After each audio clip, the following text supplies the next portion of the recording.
आसान भाषा में is brought to you by 5 पैसा, the financial super app। Exam के समय क्या मम्मी साथ में थी?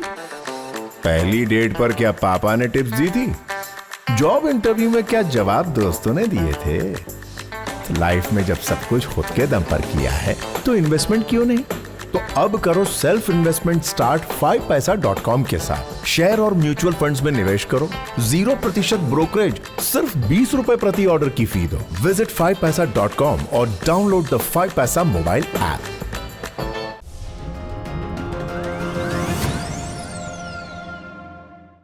नमस्ते, मेरा नाम प्रतीक्षा है और आप देख रहे हैं आसान भाषा में। आज हम सुना रहे हैं आपको कहानी बचत राम और शेरूमल की। आपकी तरह दो आम लोग। बचत राम ने एक दिन व्हाट्सएप पर प्राप्त हुए कबीर के शब्द पढ़े और उनकी दुनिया बदल गई। शब्द थे, धीरे धीरे रे मना, धीरे सब कुछ होए, माली सींचे 100 घड़ा, ऋतु आए फल होए। बचत राम की आंखें ऐसी खुली कि वो गए और अपने 1 लाख रुपए बढ़िया सी फिक्स डिपॉजिट स्कीम में लगाए 3 महीने के लिए 6.5% के इंटरेस्ट रेट पर। बात 1 मई 2020 की है। अब बचत राम का फिक्स डिपॉजिट मैच्योर हो गया है। उनके 1 लाख रुपए 1,01,633 हो गए हैं, मतलब 1,633 रुपए का शुद्ध लाभ। बचत राम के पड़ोसी शेरूमल को भी व्हाट्सएप से कबीर का दूसरा संदेश प्राप्त हुआ। काल करे सो आज कर, आज करे सो अब, पल में परलय होएगी, बहुरी करेगा कब। इस बात को मानते हुए शेरूमल ने अपने 1 लाख रुपए शेयर मार्केट में लगा दिए। उन्हें कोई भी प्रॉफिट होगा इसका वादा किसी ने नहीं किया था, बल्कि उन्हें चेताया गया था कि हो सकता है जो पैसे लेकर आए हो वो भी डूब जाएं। लेकिन आज जब उन्होंने अपने रुपए शेयर मार्केट से निकाले तो वो बढ़कर 1.5 लाख रुपए के करीब हो गए थे, मतलब 50,000 रुपए का शुद्ध लाभ। तो आप बताइए कि बचत राम और शेरूमल में कौन सही कौन गलत? पहली नजर में आपको शेरूमल सही बंदा लगा होगा क्योंकि उसे ज्यादा फायदा हुआ, लेकिन हम आपको बताते हैं कि दरअसल दोनों ही न पूरी तरह सही हैं न पूरी तरह गलत। अगर कोई पूरी तरह सही है तो वो है सिर्फ कबीर, जिनके कॉन्टेक्स्ट को समझने में बचत राम और शेरूमल दोनों ही थोड़ी थोड़ी भूल कर बैठे। दरअसल इन्वेस्टमेंट का सबसे पहला और सबसे बड़ा सूत्र ये है कि जितना बड़ा रिस्क उतना बड़ा फायदा। लेकिन सवाल ये है कि हम क्या करें, या इस कहानी से हमें क्या शिक्षा मिलती है? उत्तर है कि अपने रुपए कहीं पर भी इन्वेस्ट करने से पहले खुद से कुछ सवाल पूछें। आपको कितने पैसे इन्वेस्ट करने हैं, कब करने हैं, कब निकालने हैं, क्यों इन्वेस्ट करने हैं, कितना रिस्क आप सहन कर सकते हैं। जब आपको इन सवालों के उत्तर मिल जाएं तो आप पाएंगे कि ना आप पूरी तरह बचत राम की कैटेगरी में आते हैं, ना ही शेरूमल की। फिर आप अपने कुछ पैसे फिक्स डिपॉजिट में डाल देंगे, कुछ शेयर्स में। इतना ही नहीं, इन्वेस्टमेंट के कई और जरिए हैं। गोल्ड या बाकी बहुमूल्य मेटल्स, करेंसी, डेट बॉन्ड, सरकारी इन्वेस्टमेंट स्कीम्स, म्यूचुअल फंड्स जिनमें आप इन्वेस्ट कर सकते हैं। इस तरह जब आप एक से अधिक जगहों में अपने पैसे को लगाते हैं तो आपके के पूरे इन्वेस्टमेंट को कहा जाता है आपका इन्वेस्टमेंट पोर्टफोलियो। और आपने जितनी ज़्यादा जगह पैसे लगाए हैं, कहा जाता है आपका पोर्टफोलियो उतना ज़्यादा डाइवर्सिफाइड है, मतलब विविध है या अनेकता से भरा हुआ है। अब जैसे अगर आप युवा हैं, करीब 25-26 की उम्र के, तो आप अपने पोर्टफोलियो में शेयर्स की मात्रा या परसेंटेज थोड़ा बढ़ा सकते हैं, क्योंकि एक तो इस उम्र में आपका रिस्क एपेटाइट ज़्यादा होता है, दूसरा आप लंबे समय तक बने रहकर शॉर्ट टर्म में होने वाले उतार चढ़ाव से बचे रह सकते हैं। साथ ही अगर थोड़ा थोड़ा आने वाले कई सालों तक इन्वेस्ट करते रहेंगे तो शेयर मार्केट के रिस्क कम और रिटर्न्स बढ़ते जाएंगे। ऐसे ही अगर आप 40 के करीब हैं और अभी तक शेयर्स में इन्वेस्ट नहीं किया है तो आपको भी इसे एक इन्वेस्टमेंट विकल्प के रूप में कंसिडर करना चाहिए। ज़्यादा नहीं भी तो थोड़ा ही सही। हालांकि 45-50 की उम्र में भी शेयर मार्केट में थोड़ा बहुत इन्वेस्ट करके आप अपने पोर्टफोलियो को डाइवर्सिफाई करने के बारे में सोच सकते हैं। खैर, तो आपने निर्णय ले लिया कि आपको अपना पोर्टफोलियो डाइवर्सिफाई करना है और कुछ पैसे शेयर मार्केट में भी इन्वेस्ट करने हैं। तो सवाल ये कि शेयर मार्केट में पैसे कैसे इन्वेस्ट करें? शेयर मार्केट में पैसे इन्वेस्ट करने के लिए आपको डीमैट अकाउंट और ट्रेडिंग अकाउंट की ज़रूरत पड़ेगी। डीमैट दरअसल डीमटेरियलाइजेशन शब्द का शॉर्ट फॉर्म है। मटेरियल मतलब कोई ऐसी वस्तु जिसका कोई भौतिक आकार हो, जिसे आप देख छू सको। लेकिन अगर ऐसी किसी वस्तु के आकार को समाप्त कर दिया जाए तो आप कहेंगे कि उस वस्तु को डीमटेरियलाइज कर दिया गया है। तो डीमैट अकाउंट भी यही करता है। सारे फाइनेंशियल इंस्ट्रूमेंट्स जैसे shares, mutual funds, bond, ETF, gold bond को डीमटेरियलाइज।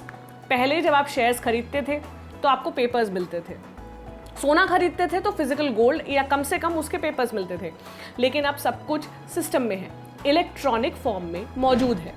इन शेयर्स को खरीदने या बेचने यानी ट्रेडिंग करने के लिए आपको ट्रेडिंग अकाउंट की ज़रूरत पड़ेगी। आप जानते ही हैं कि शेयर्स खरीदने के लिए आपको पैसे चाहिए होंगे और बेचने पर पैसे मिलेंगे भी।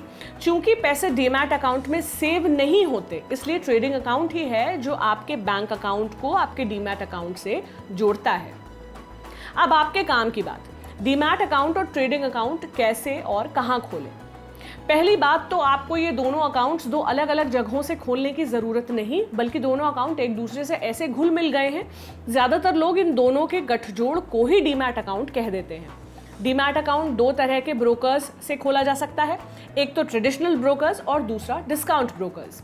इन दोनों ब्रोकर्स या ब्रोकिंग हाउसेस में अंतर ये है कि डिस्काउंट ब्रोकर आपको केवल ट्रेडिंग के लिए आवश्यक सुविधाएं भर देते हैं, लेकिन इनके ब्रोकरेज और बाकी चार्जेस फुल सर्विस ब्रोकर्स की तुलना में बहुत कम होते हैं।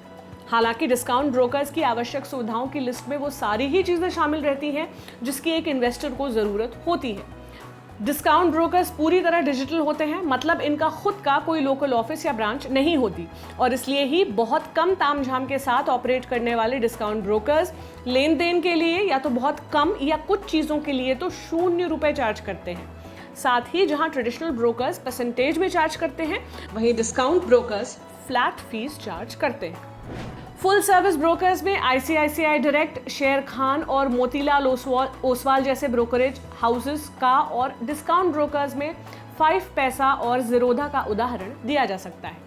ये भी बता दें कि 5 पैसा जैसे डिस्काउंट ब्रोकर्स के डिजिटल होने का एक फ़ायदा ये भी है कि आपको इसमें अपना डीमैट अकाउंट खुलवाने के लिए कहीं जाना नहीं पड़ता, सब कुछ ऑनलाइन ही हो जाता है। अभी हम अकाउंट खुलवाने की प्रोसेस बताएंगे तो आपको और भी आसानी से समझ आ जाएगा, और ये प्रोसेस इतनी आसान है कि हर कोई ऐप या वेबसाइट के माध्यम से अपना डीमैट अकाउंट खुलवा सकता है। तो प्रोसेस क्या है, आपको पता ही होगा कि जिस तरह बैंक्स के लिए RBI है, उसी तरह शेयर मार्केट के लिए सेबी यानी भारतीय प्रतिभूति और विनिमय बोर्ड है। इसलिए आपको जिस भी ब्रोकर से अकाउंट खुलवाना है, पहले देख लें कि वो सेबी के साथ लिस्टेड है या नहीं। ये आप ऑनलाइन सेबी की वेबसाइट पर जाकर देख सकते हैं। फिर आपको वेबसाइट में जाना है या इनका ऐप इंस्टॉल करना है। आपको साइन अप करने के बाद अपना मोबाइल नंबर वेरीफाई करके एक पासवर्ड सेट कर देना है। फिर ईमेल ID भी OTP से वेरीफाई करनी है। Pan card number, bank details और पर्सनल डिटेल्स भरनी है। ये सब करने के बाद आपके पास अपना मनपसंद प्लान चुनने का विकल्प आएगा। वो भी चुन लिया तो अब अपलोड करने हैं कुछ डॉक्यूमेंट्स। पैन कार्ड, एक सादे पन्ने में किए गए अपने सिग्नेचर की स्कैन कॉपी, एड्रेस प्रूफ जिसमें आधार कार्ड से लेकर वोटर ID कार्ड तक कई चीज़ें चल सकती हैं। इसके बाद सेकेंड लास्ट स्टेप है अपना खुद का 5 सेकंड का वीडियो बनाकर अपलोड करना। वीडियो बनाते हुए आपका पैन कार्ड आपके हाथ में होना चाहिए, और लास्ट स्टेप में आपको अकाउंट ओपनिंग फॉर्म पर डिजिटल सिग्नेचर करने हैं। डॉक्यूमेंट्स वेरीफाई होते ही आप हैं रेडी टू इन्वेस्ट। लौटते हैं एक बार फिर डाइवर्सिफिकेशन पर। हमने आपको बताया कि आपको सिर्फ एक ही जगह में अपने सारे पैसे इन्वेस्ट न करके अलग अलग जगहों में अपने पैसे इन्वेस्ट करने चाहिए। यही बात शेयर्स पर भी लागू होती है। अलग अलग शेयर्स में इन्वेस्ट करना चाहिए ताकि आपका पोर्टफोलियो डाइवर्सिफाइड हो। ये डाइवर्सिफिकेशन आप कई तरह से कर सकते हैं, जैसे कुछ पैसा किसी बड़ी कंपनी के शेयर्स में लगाएं, कुछ मध्यम आकार की और कुछ छोटी।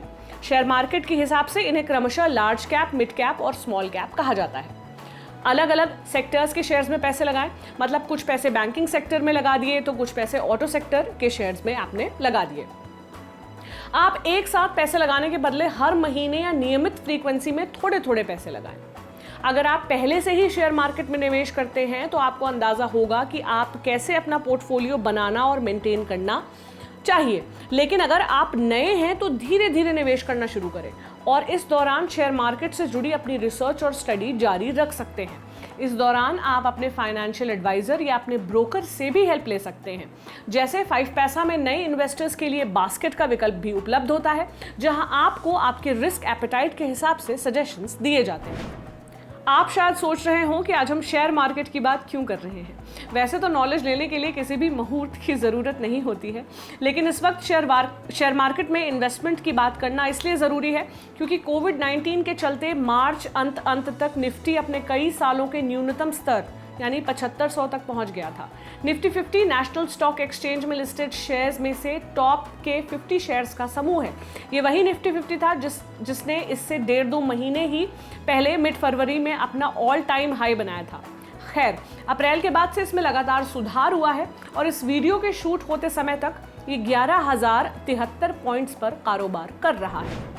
इस तेजी से रिकवर हो रही मार्केट को देखकर नए इन्वेस्टर्स तो क्या, सीजन्ड इन्वेस्टर्स भी या तो फोमो यानी फियर ऑफ मिसिंग आउट की जद में आ गए हैं और मौका चूक जाने का अफसोस मना रहे हैं, या फिर आवेश में आकर सारा पैसा मार्केट में झोंक दे रहे हैं। दोनों ही लोग ये गलतियां कर रहे हैं इमोशन से या दिल से फैसले लेने की वजह से, और इसलिए ही इस दौर में सबसे ज़रूरी था बेसिक से शेयर मार्केट के बारे में बताना, इससे जुड़े रिस्क के बारे में बताना और ये बताना कि कौन से ऐसे टूल्स और रणनीतियां हैं जो आप पर दिल के बजाय दिमाग से काम लेने का दबाव डालेंगे।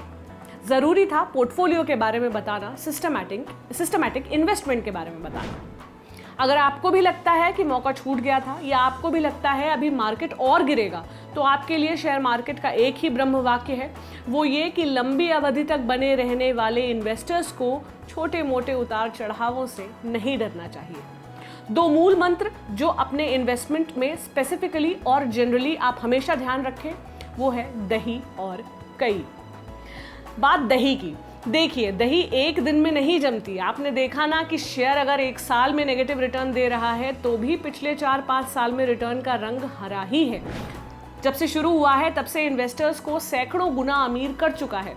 मतलब इन्वेस्टमेंट को सट्टे की तरह ना ले, मार्केट में आए हैं तो एक तय और लंबी अवधि तक पैसा लगा कर रखें।